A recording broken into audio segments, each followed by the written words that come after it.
Hello everyone, today we're taking a look at the Diatone GTB339F1. This is a model that we've seen before. We know we've seen this kind of exoskeleton sort of frame before, and we've seen it with the all-in-one board, but this one has Falco X on it. And not only the Falco X component, but how well this machine flies makes me want to say that this might be the best ready to fly on the market, whether you're a newer pilot or a more experienced pilot. But the problem is, it's not a ready to fly. It's a plug and fly.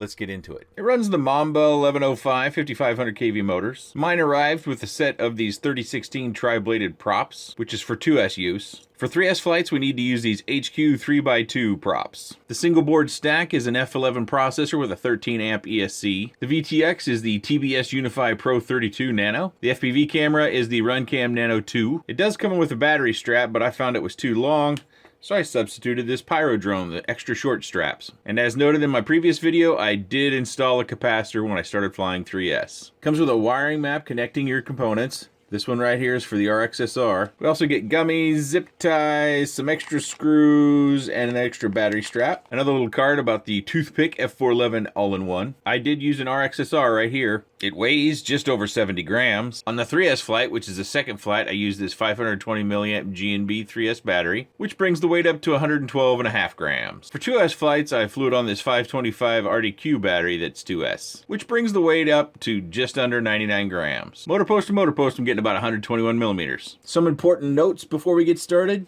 See right there, 2S tri-blades, 3S bi-blades, 3S tri-blades. Limit your throttle level work. I think you need to limit your throttle level on 3S tri-blades to 70% probably. Also note the TBS VTX is not unlocked. I've got a really nice day to fly here, and if you didn't pick it up from that beginning, Falco X, it's a little different. You know, if you've been engrossed in beta flight life, it'll be a little bit awkward, but I think it all makes logical sense as far as how it lays stuff out and how it works. It does come kind of like a software package that you unfold onto the quad. So you connect your receiver is the first thing, and you make sure that you have a pair of goggles or a screen or something near you.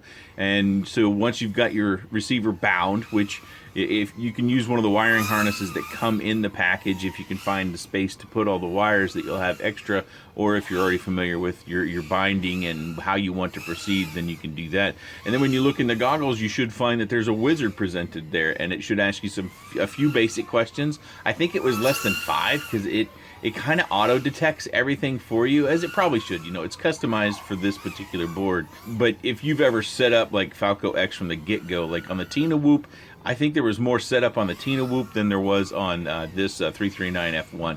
So that's one of the reasons why I think it's really good for both experienced pilots as well as newer pilots, because you don't need a computer.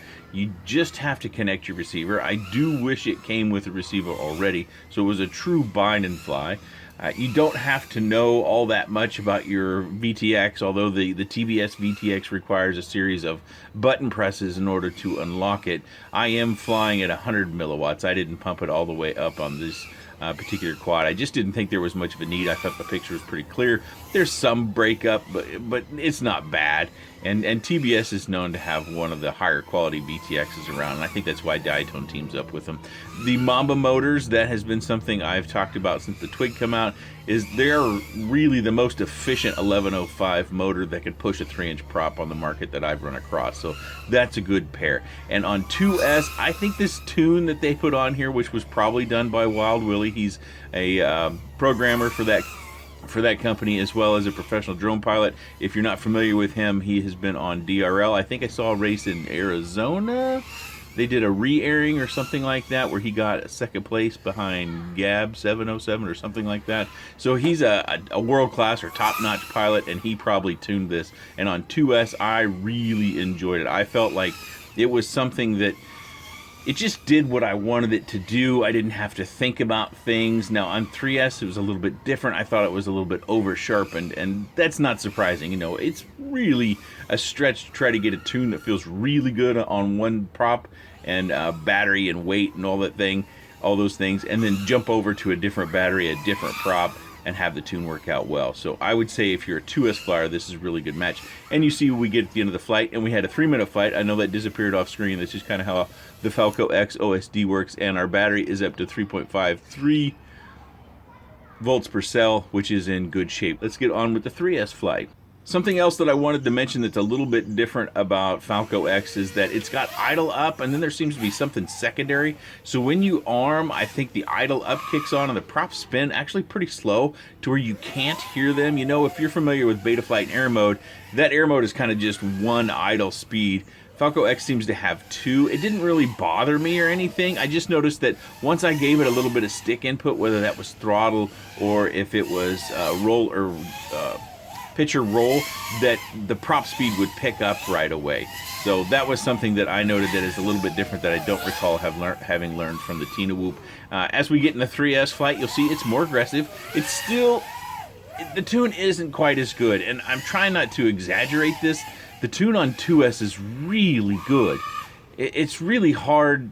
You can always draw out prop wash. If you fly something hard enough, you can make it prop wash. I have yet to see a video of someone actually doing the things that cause hard prop wash and not have prop wash. But this is awful dang close on 2S. On 3S, you get a little bit more, maybe a 5% bump in prop wash, or oscillations, whatever you want to call it. The tune is still very, very good. I think it's a little tight, but I don't use any expo on my sticks. Actually, I had to take all that off in order to be able to fly the way I wanted to fly. And maybe it would behoove me to try to learn to fly with a little bit of expo. It'd make it a little bit smoother, possibly. But that's not specific to this quad, just something I want to mention, that if you find it real loose, look at the expo, take the expo down to what you're used to. Also, the rates are going to be different because, you know, Betaflight and Falco X are not the same. They do have a rate calculator on the website, and you can go there and you can put in your Betaflight rates, and it will spit out Falco X rates, and it'll get you fairly close. I did that the first time with the Tina Whoop, and I felt like I spent more time doing it that way than just kind of bumping the rates around in the OSD, because I could do that really fast. I didn't have to go back inside or pull out my phone or anything like that. I could just jump into the OSD and start moving the rate numbers up or down depending upon my stick feel. But I came into this hobby at a time where we did a lot of things by stick feel because we just didn't have a lot of tools at our disposal at that time. But that's two flights. They're both going to come in around 3 minutes on the two batteries that I showed you in the quick roll. They're 520 milliamp, 525 milliamp, 2 and 3S batteries. They fly very well. Be sure that you're doing the tri-blade props either on 2S or with a throttle cut or a throttle limit or a throttle cap, whatever you want to call it. You'll need to look up how to do that for either your radio or within Falco X, and you can run the bi-blades wide open on 3S. So it's something to be noted, because I think Joshua may have burned his because he was running tri-blades and 3S. He did not have the benefit of some of this information, though. There's not a lot to talk about when it comes to this quad because we've seen this before. This frame is very, very stiff. If you have the 229 or the 339, which had the same frame, let me know if you've broken it. I'm very curious how many people have broken one of these. I've thrown all three of those, and I have yet to find one that snaps. I've heard they can be broken, but can be broken versus are broken in like normal use. You know, if you're going to a concrete structure and flying like a madman, yeah, just about everything's going to get broken, but this is very rigid. It's actually kind of hard to deform. I have to kind of get all my fingers up on here and use the motors as a leverage advantage. And it doesn't really twist. You might think because of its scube, it doesn't really twist. Again, it takes quite a bit of force. I spent many years playing baseball, so my hands were one of the tools that were always fairly strong on me. So it's always hard for me to judge comparing to what you might be feeling. I'll go back. I found a thumbnail online that claimed that this had the baby Rattel in it. Maybe that was a custom build. I don't know. But this does not have the one I have does not have the baby Rattel in it. It has the Runcam Nano 2 in it. It says Nanoa on the Banggood website. We'll find typos on the Banggood website from time to time. So Nanoa means nano. I do wish, let me get my pointer, This nut was not plastic. That is a nut. I wish that was metal, because that would help to firm up the screws and the entire structure a little bit. And then we have the typical gummies. We've got the Diatone plastic bit, and then we've got another rubber gummy. And then this is where our TBS VTX is. There's also a switch underneath this TPU canopy right here. And if I remember correctly, that switch, regardless of what you've done with the button presses and following the instructions on the TBS website to unlock the VTX, I think you have to turn that switch too.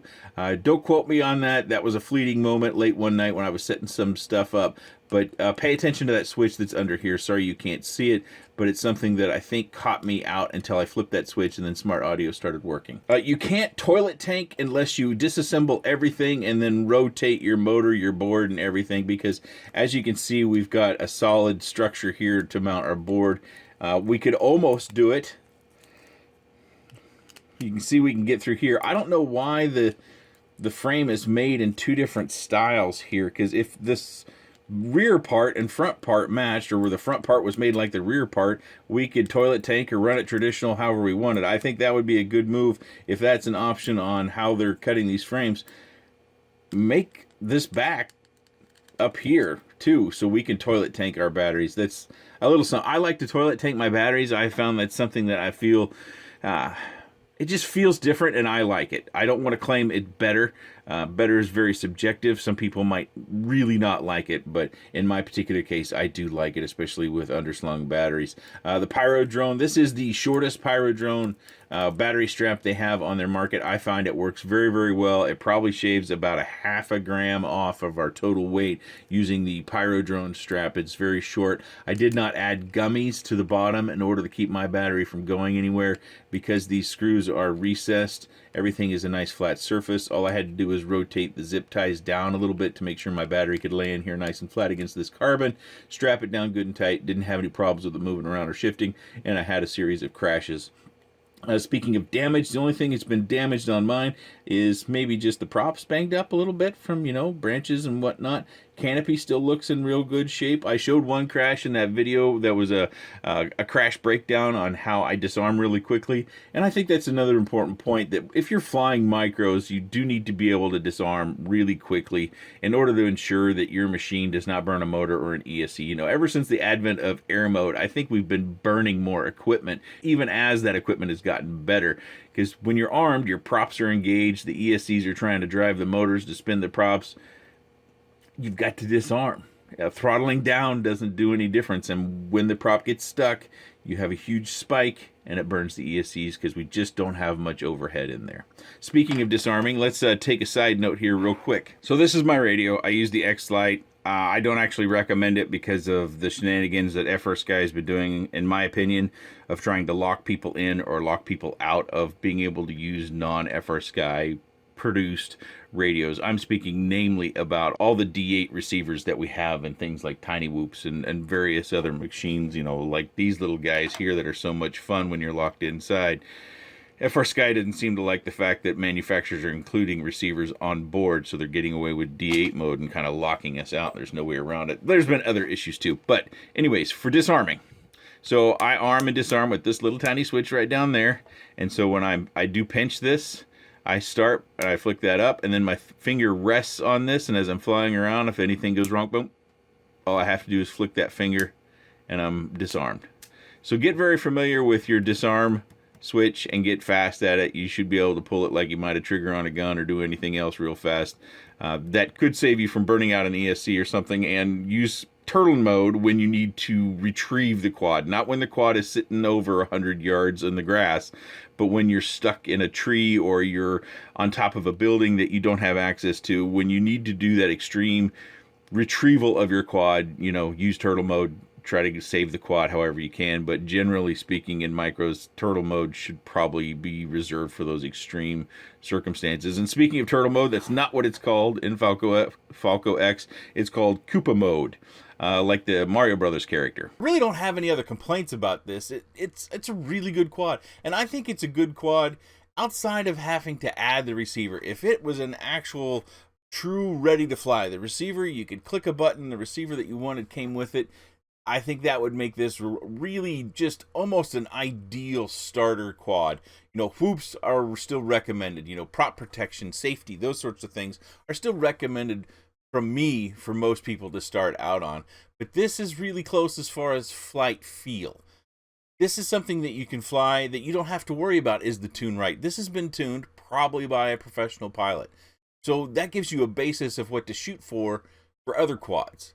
And if you're an experienced pilot, Falco X flies a little bit differently, and it might be worth the experience of trying out. You can also just buy the board. The board comes with Falco X on it. Build your own if you want other components, or you want to add a camera that does HD as well as FPV, or you have different motors in mind, what have you. You can buy the board, and it comes with Falco X as well. And I think I kind of did myself in a little bit. You know, I've been working from home for about 5 weeks, and I normally don't watch many quad videos. I might watch some flight videos, Quad Mover, whenever he posts, which isn't very often. You see that odd video by Stickman the other day? I didn't get it. But I was working away at home, and I was listening to Joshua Bardwell's review of this. And then when I kind of heard that the review was over, then I had to go back and had to rewatch it. So I spent a little extra time on the video. And Joshua and I had a little chat on Facebook about, you know, my thoughts and what I thought might be going on. And he unfortunately didn't have a retail box that had the stickers in it like mine does, that tells you on 2S you can run the tri-blades. On 3S, if you're running tri-blades, you need to limit your throttle. So his may have been damaged because of the prop and cell count battery usage mix up. But I also noticed he was using turtle mode, and I don't recommend that. I know several of you have said in the crash breakdown video, I turtle mode all the time and nothing ever bad happens. Maybe you are just living a good life and you're really, really lucky. But maybe your luck will run out. I mean, I don't recommend turtle mode unless you're trying to retrieve your quad from those extreme circumstances. But as far as this quad goes, I think it's solid. I enjoyed it. I actually flew it longer. I posted that crash video, and then I thought, you know, I'm going to go fly this longer. I had doubt because I knew Joshua had burned his out, and he's a reputable guy. And I think there was one other report of somebody else having burned theirs out as well. So I had that doubt, and I went back out, and I probably put another 15 to 20-ish packs through it in the last 2 days. And I think if you disarm quickly and you don't use turtle mode in grass or whenever the props are obstructed, it'll work just like any other micro, but it'll just fly better than most of the other micros. I'll have a link down in the video description down below to where you can pick one up. I'll have links also if you want to go with the stack version, but the stack version does not have Falco X on it. So the stack version, when I refer to that, means it has different boards for each function. Those would be the GTB339. There's also a GTB339 Pro, which has a camera that records HD, and then we have the 229, which is just a smaller version with smaller props as well, and those were also on the channel. I'll put links down below. You compare the prices. You can take a look at the feature set and decide what you want to do. But for me, this is one you won't find in a giveaway anytime soon. I'm going to continue to enjoy it here over the warmer months. If you have any other comments, questions, suggestions, or otherwise, please let me know in that comment section below. I appreciate your time. And thank you for watching.